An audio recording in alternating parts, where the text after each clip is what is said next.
Sabi ko, di ba, ang dami-daming nag-offer sa atin ng mga solar panels.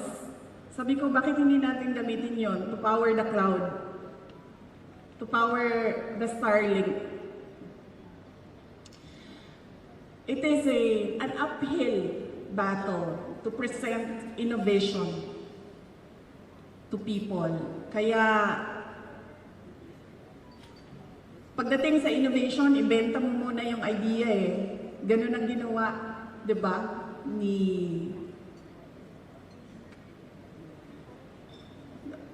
Apple, Steve Jobs. Ganun ang ginawa niya, di ba? Binenta muna niya ang, was it iPad first, no? O nauna ang iPhone? Nauna ang iPad, I think. Binenta niya muna ang iPad bago niya sinabihan ng mga tao, look, pwede yan sa iPad.